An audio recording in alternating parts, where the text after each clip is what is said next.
Hello, classmates. This is our last discussion board. I'd like to talk a little bit about the changing church culture in the mid 20th century. A lot of the material that we've covered in this course so far is focused on theologians and their movements and their experiences.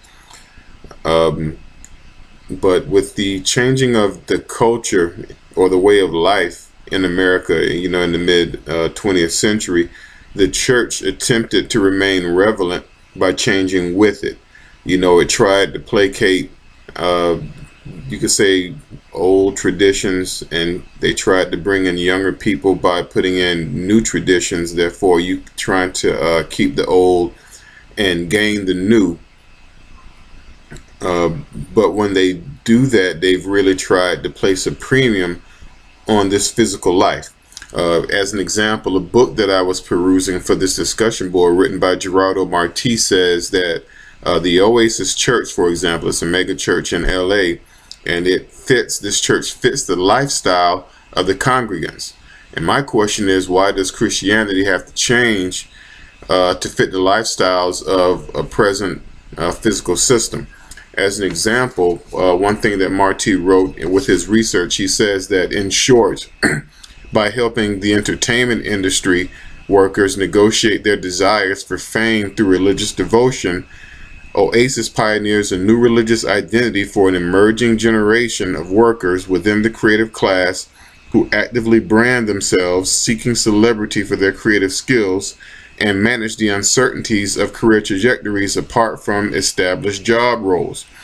Examining Oasis and the corporate identity forged among its members within its broad historical context allows for a sustained reflection on the impact of social change on congregational life in the United States and its implication for the future of American religion.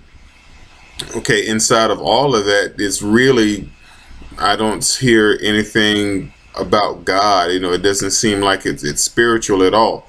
In the last video that we watched on God in America of this church, the Oasis Church, did have a few blurbs in this particular video. Some of the professors in the documentary that we watched said that the changing of the way the church is portrayed, or the way people choose to worship, is American. In other words, people would refuse to be placed in a box. They would do things the way they so choose. You weren't going to tell them what to do, and that is totally American. Now, Jesus said this. He said, "Enter ye at the straight gate, for wide is the gate and broad is the way that leads to destruction, and many there be which go thereat.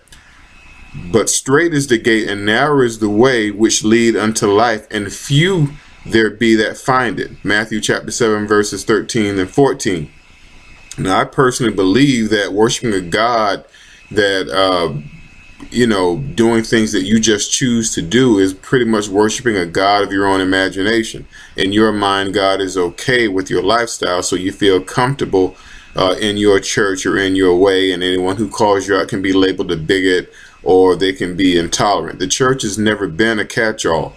And Reverend Mockin even says that, listen, if you're born in America, yes, you have certain rights, but a church, that's a choice. I remember back in the day when Ananias and Sapphira dropped dead because they lied to Peter. They respected the church, but people didn't just join, willy-nilly. As we looked at the Great Awakenings a few weeks ago, what we noticed is that the Great Awakenings cut across denominational lines. It wasn't something that people just started. It happened. It was a spiritual movement.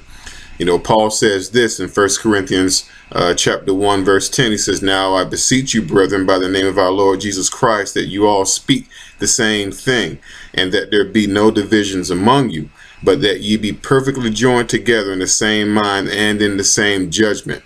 And denominations, they have really divided us, and we don't speak the same thing.